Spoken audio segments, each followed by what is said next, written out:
नमस्कार साथियों, आप सभी का बहुत बहुत स्वागत है हमारे YouTube चैनल डिजिटल गुरु में। मैं संदीप मल। आज मैं आप लोगों को बताऊंगा न्यूट्रिशन के बारे में, पोषण के बारे में। और अब तक आपने मेरे चैनल को सब्सक्राइब नहीं किया है तो नीचे जाकर के आप लाल बटन दबा के मेरे चैनल को सब्सक्राइब कर सकते हैं। आइए शुरू करते हैं। न्यूट्रिशन जिसको हम हिंदी में बोलते हैं पोषण।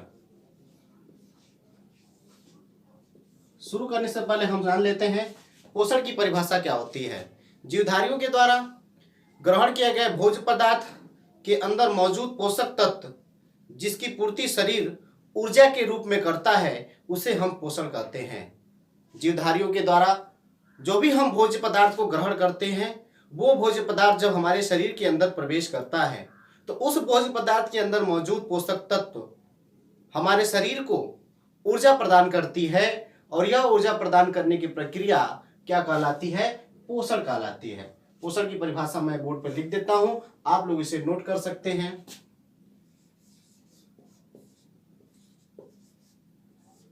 भोज्य पदार्थ से प्राप्त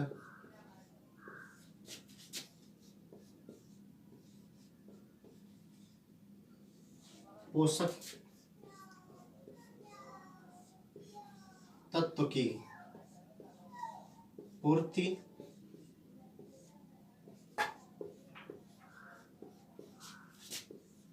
ऊर्जा के रूप में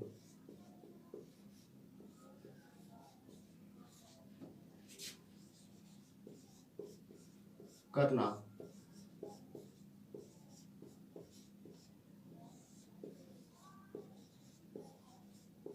पोषण कहलाता है। जैसा कि आप देख पा रहे हैं कि पोषण की परिभाषा हमने बोर्ड पे लिखा है कि भोज्य पदार्थ से प्राप्त पोषक तत्व। अब यहां ध्यान देंगे आप, पोषक तत्व। अब सवाल बनता है कि वो पोषक तत्व कौन से पोषक तत्व। तो अब ये जो भोज्य पदार्थ से प्राप्त पोषक तत्व की पूर्ति किसके रूप में? ऊर्जा के रूप में। कौन करता है? हमारा शरीर करता है। तो उसे हम क्या कहते हैं?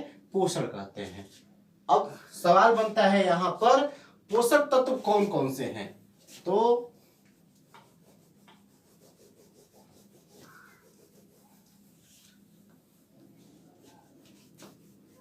अब वो पोषक तत्व कौन कौन से हैं जो हमें भोज्य पदार्थों से प्राप्त होते हैं? तो पोषक तत्व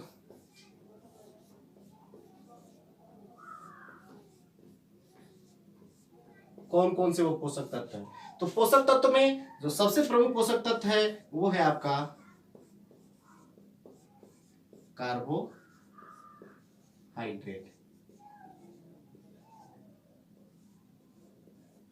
दूसरा जो सबसे महत्वपूर्ण पोषक तत्व है वो है आपका प्रोटीन। ये बहुत ही महत्वपूर्ण प्रश्न है मेरे दोस्तों। ये अक्सर कंपटीशन की परीक्षाओं में पूछता है, हाई स्कूल के बोर्ड एग्जाम में ये पूछता है, तो यह आपके लिए बहुत ही महत्वपूर्ण है। तीसरा है आपका वसा। चौथा है आपका जल। पांचवा है आपका विटामिन।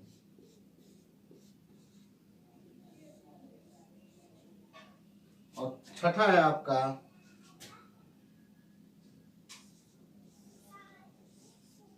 खनिज।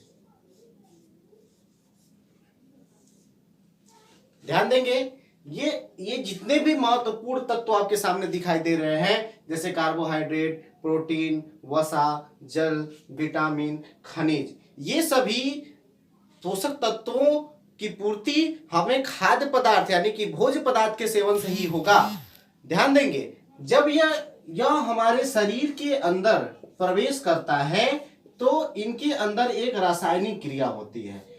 ये जब हमारे शरीर के अंदर प्रवेश करता है तो इनके अंदर रासायनिक क्रिया होती है और रासायनिक क्रिया होने के बाद ये जो कार्बोहाइड्रेट है, प्रोटीन है, वसा है, जल है, विटामिन है और खनिज है, ये अलग अलग रूपों में क्या हो जाते हैं, बदल जाते हैं। जैसे अगर कार्बोहाइड्रेट हमारे शरीर के अंदर प्रवेश करता है भोज्य पदार्थ के रूप में, जब ये प्रवेश करता है तो इसकी हमारे शरीर के अंदर पहुंचने के बाद ये क्या होता है, इसकी रासायनिक अभिक्रिया होती है, और रासायनिक अभिक्रिया होने के बाद यह कार्बोहाइड्रेट जो है वो ग्लूकोज में बदल जाता है। किसमें बदल जाता है, ग्लूकोज में बदल जाता है। और ग्लूकोज जो सबको पता है, ग्लूकोज हमारे शरीर में क्या करता है, एनर्जी देने का काम करता है। क्या काम करता है, एनर्जी देने का काम करता है। ये दो रूपों में बदलता है, एक कंपाउंड फार्मूला में बदलता है, और ये जल, विटामिन, खनिज, ये सब क्या होता है, ये सिंपल फार्मूले में बदलता है। तो उसी तरह से प्रोटीन, ये बहुत ही महत्वपूर्ण है। अक्सर पूछा जाता है कि प्रोटीन जो है किस रूप में बदलता है, तो ये सबको पता है, ये बदलता है अमीनो अम्ल में। किसमें बदलता है, अमीनो अम्ल में बदलता है। उसके बाद क्या अगला क्या है, वसा। वसा जो है ये बदलता है वसीय अम्ल में। किसमें बदलता है, वसीय अम्ल में। फिर जल, ये सिंपल कंपाउंड में होता है, ये सिंपल रूप में घुलनशील होता है, तो ये क्या बदलता है, ये जल में बदलता है। और विटामिन जो है विटामिन में बदलता है। और खनिज जो है यह भी किसमें बदलता है, खनिज में बदलता है। इस तरह से आप देख सकते हैं ये जो पोषक तत्व हैं, ये पोषक तत्व कार्बोहाइड्रेट, प्रोटीन, वसा, जल, विटामिन, खनिज, ये जो है हमारे शरीर के अंदर जब प्रवेश करते हैं तो प्रवेश करने के बाद ये हमारे शरीर के अंदर रासायनिक अभिक्रिया करते हैं। और वो रासायनिक अभिक्रिया जब संपन्न हो जाती है तो सबसे पहले कार्बोहाइड्रेट किस में बदलता है, ग्लूकोज में बदलता है। प्रोटीन किस में बदलता है, अमीनो अम्ल में बदलता है। वसा बदलता है वसीय अम्ल में। जल बदलता है जल में। विटामिन में। और खनिज जो है खनिज में बदलता है। इस तरह से ये हमारे शरीर के अंदर रासायनिक अभिक्रिया करके इन रूपों में बदलने के बाद करते क्या है, तो सामान्य रूप से जानेंगे। ये सभी हमारे शरीर के अंदर, ये सभी पोषक तत्व हमारे शरीर के अंदर पहुंचने के बाद, हमारे शरीर के अंदर जब इनकी उपस्थिति हो जाती है तो ये मूल रूप से हमारे अंदर क्या बनाते हैं, ऊर्जा का निर्माण करते हैं। और वो ऊर्जा हमारे शरीर को जो है विकसित करने में, स्वस्थ रखने में बहुत ही महत्वपूर्ण योगदान देता है। तो आज का टॉपिक बस यही, पोषण और पोषक तत्व। हमें विश्वास है कि हमारा यह क्लास आपको अच्छा लगा होगा। तो एक बार पुनः आपसे निवेदन करेंगे, अब तक आपने मेरे चैनल को सब्सक्राइब नहीं किया है तो नीचे आप हमारे चैनल को जाके सब्सक्राइब कर सकते हैं। बहुत बहुत धन्यवाद।